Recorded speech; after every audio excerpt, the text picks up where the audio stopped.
Hey folks, Kevin here. Well, it's July 8th, 2020, and it's time for another weekly garden tour or garden update to see how things are going. Currently, it's just a bit over 90 degrees now with the heat index. I think it's about 96 degrees Fahrenheit right now. And we've been in such a drought for so long. In the next couple of days will be 10 weeks with 2.23 inches, and so it's turning into a dust bowl around here. The good news is the garden's been faring pretty well. The other areas, the perennial beds, aren't doing as well. The berries aren't as big, which we've been harvesting right along, currants and blueberries and all. And certainly some of the trees have had a really harsh time as well when I didn't have enough deep mulch. But hopefully in the next couple of weeks I'm going to do a few things. One, I'm going to try and show you some of the things I've been doing around site here. Two, I'm going to try and answer some of the questions that I've gotten recently in recent videos. And three, give you an update on how things are faring and how I'm going to modify my approach to some of the things in the food forest and living fence lines and those sorts of things as a result of learning so much from the drought that we're in. And I foresee this as being something that will occur much more commonly in the future. So without any more nonsense, I'm going to throw the helmet cam on and we'll take a look and see how the gardens are doing. Here we go. Okay, we'll start off over here in the western garden plot. I haven't gotten too much more work accomplished over here in these gardens. I've been doing a lot more earthworks and prepping for wood in the future, for firewood. So as you can see, the blue Hubbards, maybe you can appreciate it, they've really taken off and have been doing extremely well. Thea did take some cardboard she brought home from work and got that laid down on the ground where the soil was exposed. We were getting some weeds up. Certainly the cantaloupe and the honeydews are doing extremely well. Really happy with how well these plants are doing, considering how much of a heat wave we're having right now. So many 90-degree days, and we're going to have some more, it looks like, as well. I posted a video recently with the Thornless Blackberry plants. I have a couple that look a little bit rough, but I imagine that they're going to do okay. This is the one that I don't know that will make it, but I've got some more starting to pop up here as well. And but everything's just been so darn hot and all, and we'll see. We'll let them get some more height so they get up out of the pot like these two are here, and then we'll put more soil around it, and I'll try and water them every couple of days as well. The Scarlet red runner beans are doing really well. Thea came through and clipped them up some. I've got some more weeding to do out in here, but that can hold off until this heat wave is over with. The blueberry plants have been doing very, very well. They're growing each week. I don't know if you can appreciate it on the from the camera angle, but the amount of green foliage, hopefully you could see, is looking pretty good. The cauliflower and the cabbage, they're doing so. Some of them look really rough. This heat is really affecting them pretty severely. The lupine that Thea went through and weeded just before the last video are doing pretty well. I need to water these as well. I haven't been watering them every day. About twice a week I've been hitting them with a little bit of water, and I've got some more weeding to do over in this area. Let's go back over here. The honeyberries are doing very well. The Scarlet red runner beans along the fence there are doing fairly well, given without there being adequate wood chips up against the fence to help insulate and to decrease soil moisture evaporation. And here's one of the honeyberries that's not doing as well. And of course that one's just about dead. Of course the drip tape's pretty far away from that one. And these ones are drying out there a bit as well. So I probably should try and give these guys a little extra watering. They're all on a drip cycle once a day at this point. I have given some beds an extra watering when you know, when things cool down some during the early evening hours, or I give them a second one in the morning.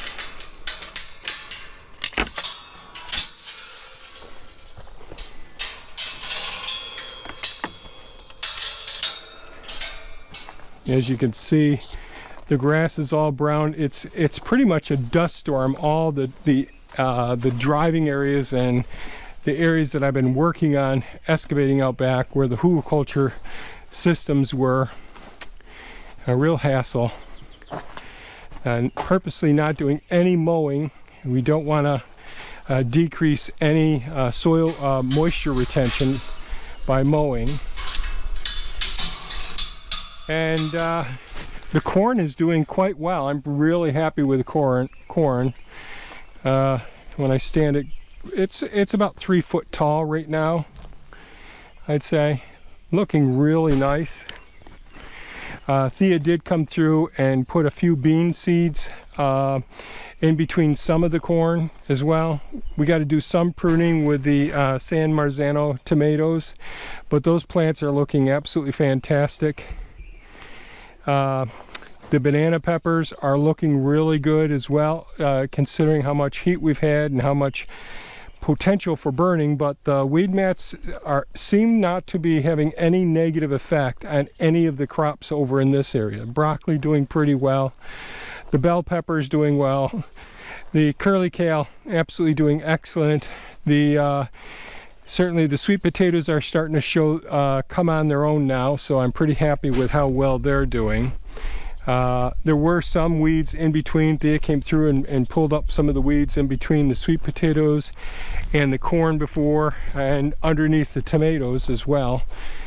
Thea's on vacation right now. She's actually working, trying to do some cleaning up in the workshop so I can get some more work done in there.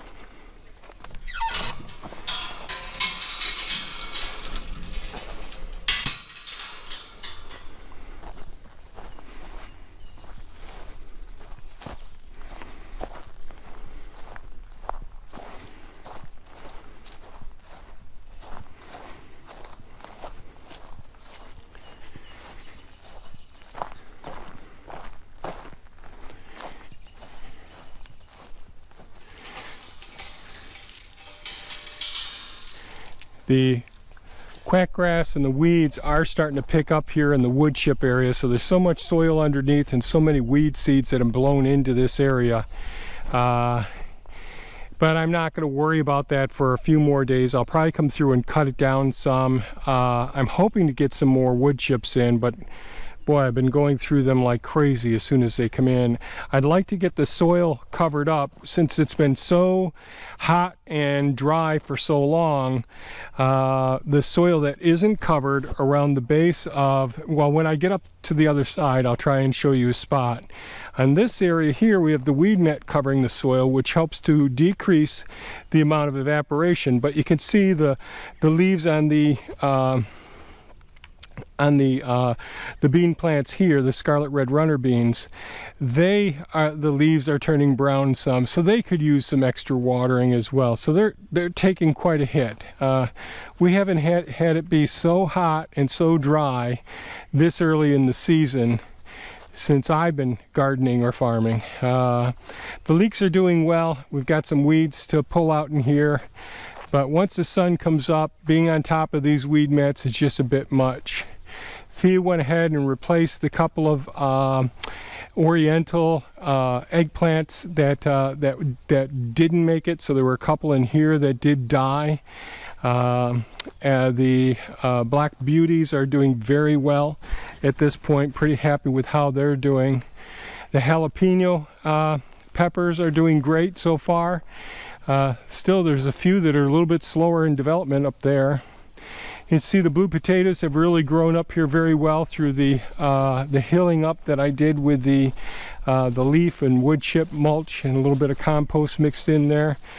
But they're actually looking a little bit dry as well, so they could use another shot of moisture. The hardy kiwis, jeez.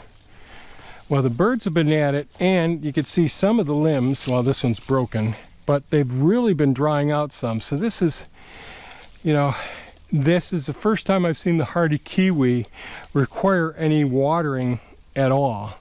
There is a nice deep mulch underneath where the roots are for these hardy kiwi.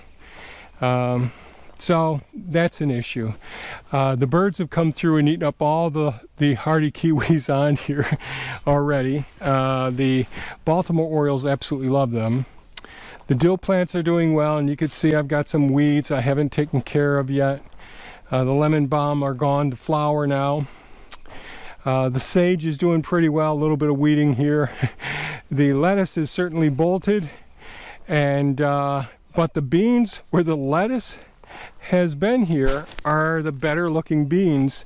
And here you can see, as a result of the soil not being covered, and how even though there's a drip tape, that's adequate for these plants for the most part until we get out in the areas that are not under this honey locust here. So this honey locust gives us a dappled shade, which really seems during these hard drought times to really be beneficial for the scarlet red runner beans. Once we get out of the shade line here, you can see the more severe cracking of the soil, so it's caked.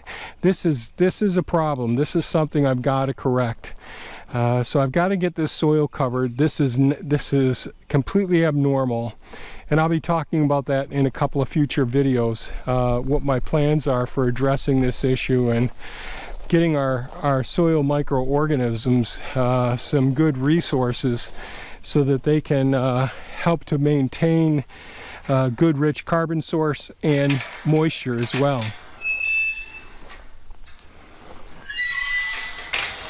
Thea went ahead and gathered a lot of the lupine seed pods. It looks like there's still more over there to collect. The butternut squash really have not done very well at all this year, and I don't have a good reason why that is, but they just haven't done well at all. The cucumbers, which are planted right alongside of them here, have done very well so far. Once we get to the eastern face here, they're doing great. The sage down here are doing, oh, that's a weed right there, but the sage right here are doing quite well. These guys are doing okay. Thea came through and went ahead and weeded inside of the this bed where all the red onions are. Boy, you can see how the heat really makes the drip tape really stand up. It causes an expansion of that black plastic, and it expands all over the place. So here we got the cauliflower here, the chili peppers, red onions all along in there, some more red onions in the center. Some of the bare spots, see, it came through and put some bush beans over in this area. Strawberries, we're all done harvesting the strawberries, despite there being a few strawberries in there still. This bed is done extremely well. Today I came out and I got some of my soilless mixture out. Grabbed a few of the runners, set them in some of these pods because I need to propagate the take some of the propagated tomato starts that we start here, and this fall I'll take and transplant them over into the other bed. And again, you can see there's several of them here. I got 6 of these trays. I may end up putting some more in here. I've got a weed in these areas in this section in here.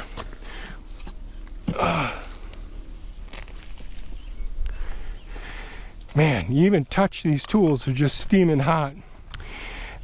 Over here, the rain gutter, we've got this pretty much closed down except for these banana peppers that are in here.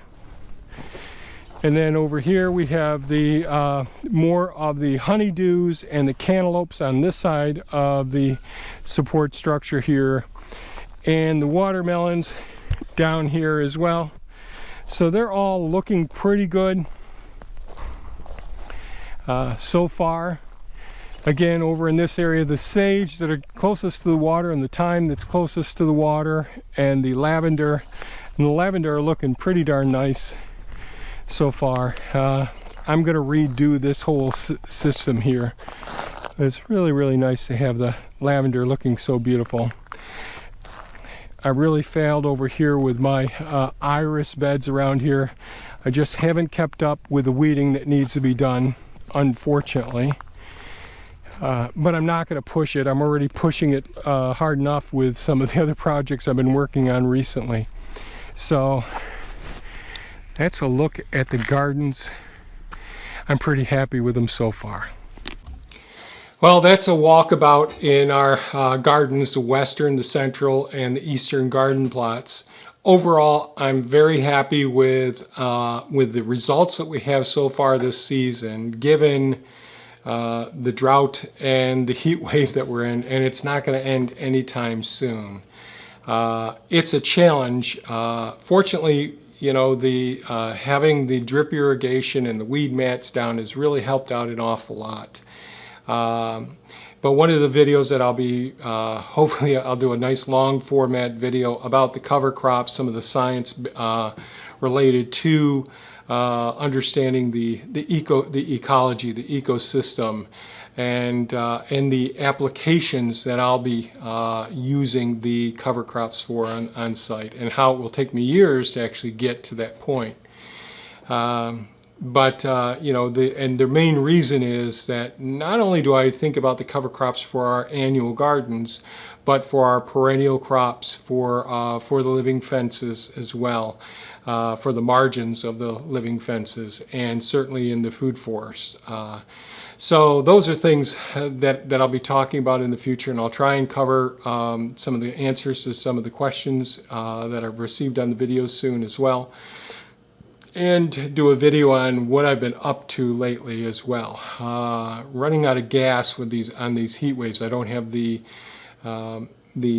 endurance to keep going. I get very well, I start to get dehydrated and very tired, and I need to take care of myself so that I don't get sick. So given all those things being said, I'm pretty happy with the annual gardens so far. It's not perfect. We've got more improvements that I can see that we can make in the future, but so far so good. So if you have any comments or questions, please leave them below. Certainly, if you think this video is of value, give us a thumbs up. If you haven't subscribed, consider subscribing.